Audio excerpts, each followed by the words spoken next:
Jason Harris from Ozark Mountain Adventures and Ozark Overland Outfitters. We're here at HQ, and I'm going to do a walk around again of my FZJ 80 Land Cruiser. We did one back several months ago, but there's been a lot of changes made to it since then. So I want to show what we've done different and what we like and what we don't like, and where we stand on what we're maybe going to do in the future on it. So overcap here, it's the trusty old FZJ 80 that I've been driving for several years.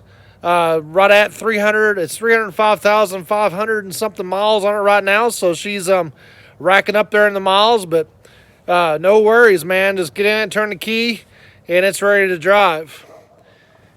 We've got the 1FZ FE engine in it. Like I said, the old girl's got 305,000 plus on it. It still runs like a top, doesn't use any oil. I got a couple of small oil leaks that's developed. The distributor O-ring and the oil cap, both are starting to leak a little bit, so need to address that. And we've also got a power steering pump starting to leak here in the last couple of months that need to get addressed. But other than that, man, it's been reliable as everything. As you see here, we've got the same dual batteries set up that I had the last time we had the video. 135 amp hour group 27 deep cycle lead acid battery for auxiliary battery, and that's getting powered and managed by the Red Arc BC-DC 1225D, and it's going over to all the accessories going through a Blue Seas Safety Hub 150 fuse block. And one thing we've done different is we no longer have the solar panel on the roof.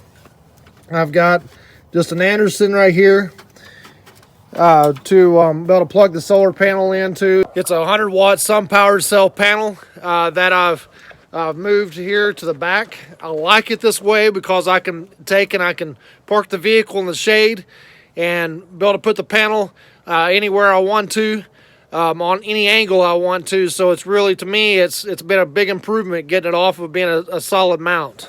I had my wife build a canvas bag. It fits perfectly between the drawers and the back seat, so it stows away where there's really no worries. And it's got like a 12-foot cord on it, so you can get it out away from the vehicle and set it at the right angle that you want. And I'm really happy with that. So that's a big improvement over having to park it in the sun all the time, and then having to move it a lot of times to make it where the angle is proper. Another big thing that we changed on it was we changed to Dobson's 3.5-inch tapered coils, which is a long travel suspension. The performance on the suspension is wonderful. It's got a lot more travel than what I had previous, and the ride is super nice. I mean, it is daylight and dark difference between it and the old Man Emu stuff that I was running before. One thing I don't care about for this personal rig, and it's not nothing against the product whatsoever, it's a wonderful product, is that for me, for the way I use this vehicle, it sets way too tall.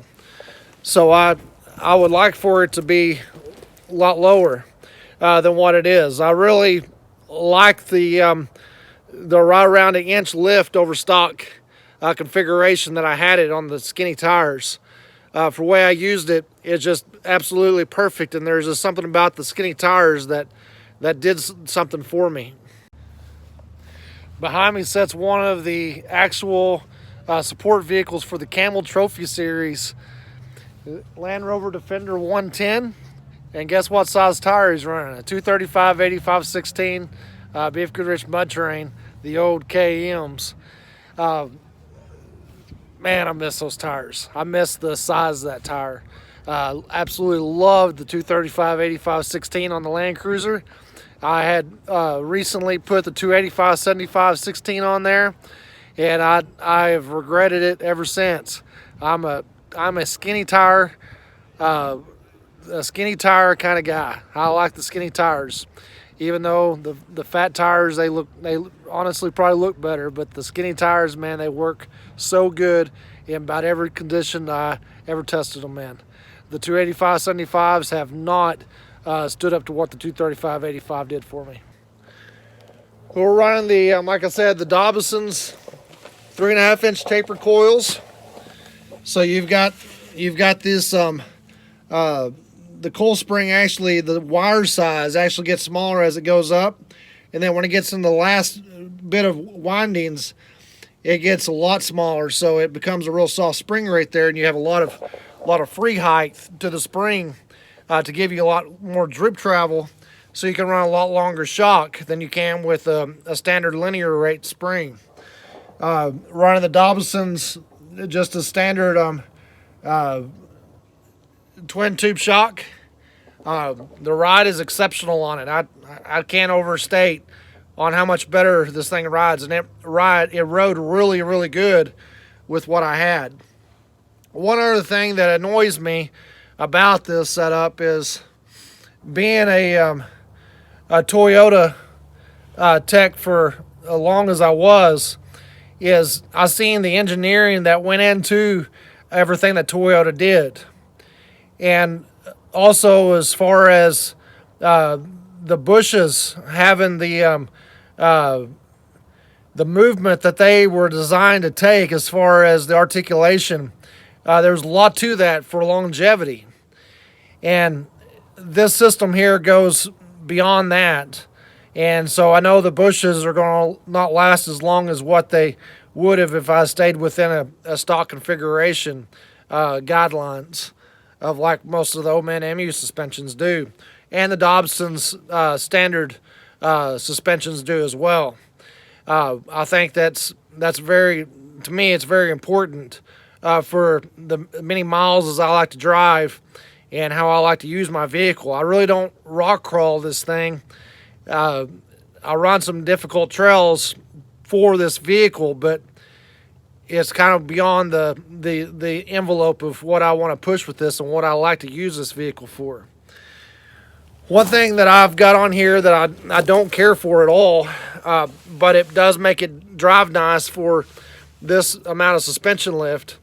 Now, I want to tell you that the suspension, it's advertised as 3.5 inches of lift. I'm running an ARB bull bar with a 12.5 winch with synthetic rope on there, and looking at the factory repair manual from spring follower to landing pad and comparing it to what I've got 4.1 inches of lift out of it. So it's every bit of a 4-inch lift, even though it says it's 3.5. Right now I've got the Manna-Free drop brackets on the frame in order to get the caster corrected proper. You could not get enough caster correction out of the bushes in order to not have it to where it wants to wander badly going down the road. And I've actually got, I believe, some caster plates going to be coming in on the next Dobson order, and I'll take those brackets off if I decide to keep this suspension under there. I'm really leaning towards going back to a smaller. I'm going to stay with Dobson's for sure, because I absolutely love the product. I feel like it is better than what I had by far. But I may go down to one of their smaller linear coil suspensions, and probably go back with a skinnier tire. I've got the Dobson's adjustable panhard rod, Dobson's steering shock, and also in the rear as well.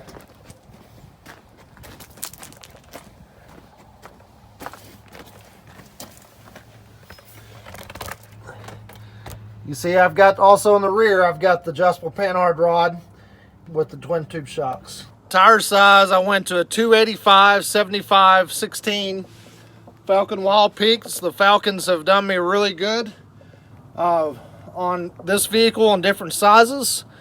And also customers' vehicles, we've put them on. I've never had a customer that wasn't very happy with this tire.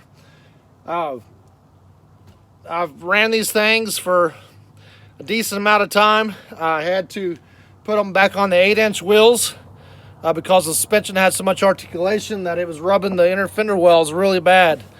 So I had to widen it back out. I missed my 7-inch steel wheels, and I missed my skinny tires. I've almost came to a complete conclusion that it's going to get lowered back down with one of Dobson's lower suspensions, and it's going to get a set of 235 85 16s back on it. And they're probably going to be the Falcon Wild Peak mud trains this time instead of the all trains. But still a wonderful tire. Very happy with the way the tire itself performs. Just the width, I don't really care for the width. So that's one of the big things I've changed, and I've went back to exactly what I stood for and what I was impressed with before was the skinny tires. It was better for the way I use this vehicle. Still running the old trail gear rear bumper on it. Still do not like it, but still have not changed it yet. I've got some of my own designs that's coming into fruition that we'll be seeing maybe here in the next few months.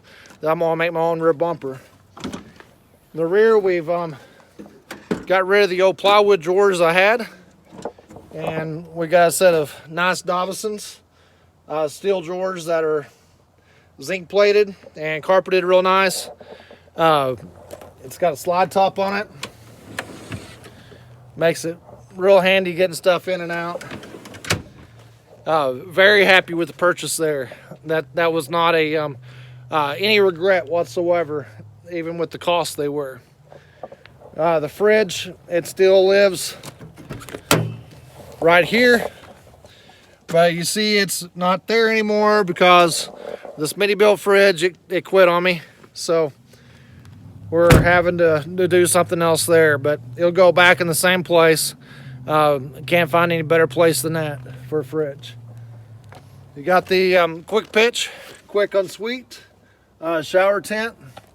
We also done the Dobson's roof rack with the mesh floor. I'm very impressed with it. I like it because it's got 4 clamps along the sides versus the 3 clamps of the ARB. Still got the old snorkel on it still, updated to a Cruiser Tech stainless cruiser snorkel head. Really like that product. Trusty old ARB bull bar. It's probably going to live on there for the rest of its life and always do a good job. Took the Smittybilt winch off. Got a come up 12.5 Seal Series with synthetic rope. Also stuck on a Factor 55 offset Haas Fairlead. On this side, you can see I've got the Dobson's 270 degree awning. I'm really impressed with it and like it real well. I'll look for a video coming up real soon on that. We'll get that covered. Other than that, man, I tell you, the old girl's just been a pleasure to have in our life, and don't have any desire whatsoever of parting with her. She just became a part of the family over the last several years, and we'll just keep maintaining her and keep trying to tweak her into the best Overland vehicle that I can possibly build. Yeah, it's getting on up there in age, but I believe it's a vehicle that's just going to keep going. You just keep it maintained. It's stupid simple, and it's always going to be easy to work on. Well, I'm pretty sure that's all that I can think of right now. If you have any questions, put it down in the comments section. If you have any questions on the product that I may have overpassed, or you have questions on how I like a particular product I didn't talk much about, feel free to ask me and put it down there. Remember to like and subscribe, and we'll be seeing you guys soon.